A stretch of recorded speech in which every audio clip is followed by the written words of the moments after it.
Suspension is a type of heterogeneous mixture. तो उसमें क्या क्या क्वालिटीज होती हैं उसके बारे में हम बात करेंगे। And why it is called as suspension, तो उसको हम डिफाइन करते हैं। Suspension a heterogeneous mixture, heterogeneous है मींस इवन नहीं है, कंप्लीटली मिक्स्ड नहीं है, सोल्यूट एंड सॉल्वेंट। तो it is a heterogeneous mixture of insoluble particles. Particles do not mix completely in the solvent.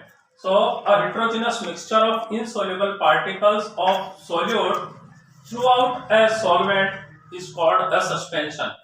तो जो solvent होता है उसमें solute के particles evenly mix नहीं होते हैं, बिखरे रहते हैं unevenly और सस्पेंडेड रहते हैं, मतलब ऊपर नीचे होते रहते हैं। ठीक है, आप सपोज ऐसा कर सकते हैं जैसे मैं एक हाथ में मिट्टी भर के ऐसे उछाल दूं तो उसमें कण बिखरे रहेंगे ऐसे, तो उस कंडीशन में सस्पेंडेड रहते हैं। एक तरह से सस्पेंडेड मतलब वो लटके हुए से रहते हैं सॉल्यूशन में।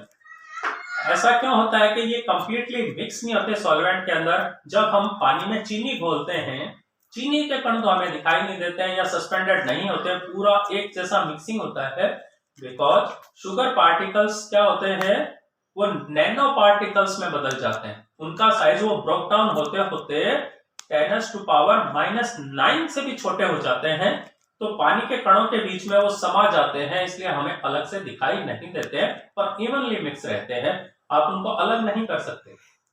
जबकि सस्पेंशन में क्या होते हैं, इन कणों का जो साइज होता है वो अप्रोक्स 10⁻⁻5 से थोड़ा सा अधिक होता है, या थोड़ा -5 to -9 के बीच के होता है, जिसकी वजह से ये कंप्लीटली मिक्स नहीं हो पाते, या हम कहेंगे अच्छे से घुल नहीं पाते। नेक्स्ट पॉइंट पे बात करते हैं, particles can be separated out from solvent bye filtration. अगर हम इस सस्पेंशन को फिल्टर पेपर से छाने तो सोल्यूट के पार्टिकल्स का साइज थोड़ा बड़ा होने के कारण लिक्विड तो फिल्टर से पार होकर निकल जाएगा, सॉल्वेंट तो निकल जाएगा, लेकिन ये सोल्यूट के बड़े पार्टिकल्स फिल्टर पेपर पर रह जाएंगे, मतलब हम इसको सेपरेट कर सकते हैं। Next point about suspension is particles settle down when the suspension is left undisturbed. जैसे मैंने कहा, पानी में बारीक मिट्टी डालिए, क्ले डालिए, उसको हिलाइए तो एक बार पानी गंदला भूरा भूरा सा हो जाएगा और मिट्टी के कण ऊपर तक आ जाएंगे, वो सस्पेंशन की स्थिति है। जब आप इसको छोड़ दोगे कुछ देर के लिए तो धीरे धीरे बहुत बारीक कण तो जरूर उस पानी में रहेंगे, लेकिन ज्यादा जो बड़े साइज के कण होंगे, पार्टिकल्स होंगे, वो नीचे बैठ जाएंगे, सस्पेंड हो जाएंगे, नीचे सेटल डाउन हो जाएंगे। ये सस्पेंशन की एक खास बात है। आगे चलते हैं, इसका नेचर हेट्रोजीनस होता ही है, जैसे हम पहले ही डिस्कस कर चुके हैं, और इसमें सॉलिड इन लिक्विड का कॉम्बिनेशन होता है, सोल्यूट सॉलिड होता है और सॉल्वेंट लिक्विड होता है। Next point, the solid particles dispersed in the medium can be seen by the naked eye. जैसे मैंने अभी एग्जांपल दिया, पानी में मिट्टी के कण वाला, बारीक रेत वाला, तो उस तरह से क्योंकि इनका साइज 10⁻⁻5 से थोड़ा बड़ा होता है, इसलिए ये नेकेड आई या मैग्नीफाइंग लेंस जो होता है उससे भी हम इनको देख सकते हैं, मतलब ये इजीली विजिबल हो जाते हैं। जबकि होमोजेनस मिक्सचर में पानी में चीनी घोलते हो तो आपको कभी चीनी के कण दिखाई नहीं देंगे, वो होमोजेनस भी है और उसके पार्टिकल्स जो होते हैं वो -9 से भी छोटे हो सकते हैं, 10⁻⁻9 मीटर से भी छोटे हो सकते हैं, इसलिए वो नहीं दिखते हैं। इनका साइज बड़ा है, इसलिए इन कणों को, इन पार्टिकल्स को, सॉलिड पार्टिकल्स को हम देख भी सकते हैं। Particles of suspension scatter a beam of light passing through it and it make its path visible.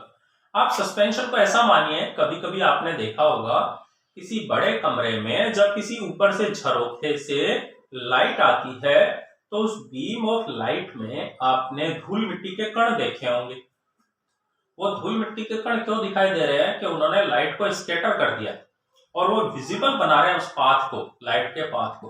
तो ये उस स्थिति में वो एयर में डस्ट पार्टिकल सस्पेंशन वाली स्थिति बनाते हैं। सस्पेंशन के भी पार्टिकल्स लाइट को स्कैटर कर देते हैं, तो इसीलिए जब सस्पेंशन में से लाइट गुजरती है तो उसका पाथ प्रकाश दिखता है। अब हम चलते हैं next. Solid particle of the suspension do not pass through the pores of filter paper.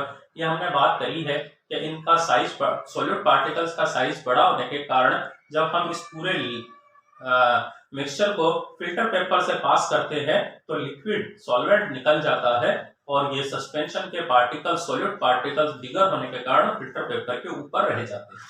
हमारा अगला है कि इसके एग्जाम्पल्स क्या क्या होंगे सस्पेंशन के। जैसे मडी वाटर, जिसमें क्या होता है, दलदली मिट्टी का जो पानी होता है, पानी में क्ले के मिट्टी के पार्टिकल सस्पेंडेड रहते हैं, वो एक एग्जांपल है सस्पेंशन का। अगला एक और है स्लैक्टेड लाइन। आपने देखा होगा जो व्हाइट वॉश करते हैं, जिनको हम आम भाषा में कली बोलते हैं, कली, सफेदी जो करते हैं दीवारों पे, तो जब पानी में उस स्लैक्टेड लाइन को घोलते हैं तो उसके पार्टिकल्स जो होते हैं, आप उसको छोड़ दो थोड़ी देर के लिए तो आप देखोगे उसके ऊपर पानी आ जाएगा। जैसे दही या छाछ में होता है, पानी ऊपर आ जाता है, वो नीचे बैठ जाते हैं। तो स्लैक्टेड लाइन का जो अपन व्हाइट वॉश का सॉल्यूशन तैयार करते हैं उसमें भी यही स्थिति होती है। जो सॉल्यूट के कैल्शियम के पार्टिकल्स होते हैं वो नीचे बैठ जाते हैं या सस्पेंडेड पोजीशन में रहते हैं। फिर उसके बाद में जो कलर पेंट वगैरह होता है उसमें भी कलर के जो केमिकल पार्टिकल्स होते हैं वो टर्पेंटाइल ऑयल में डिजोल्व रहते हैं। तो डिजोल्व तो नहीं कहेंगे, उसमें मिले रहते हैं हेटेरोजेनस रूप में, तो वो पेंट के पार्टिकल्स भी सस्पेंडेड पोजीशन में रहते हैं। इसलिए कलर पेंट को भी, जो लिक्विड कलर पेंट होता है, उसको भी हम सस्पेंशन कहते हैं। तो सस्पेंशन का कंसेप्ट मेरे ख्याल से आपको अच्छे से समझ में आ गया होगा।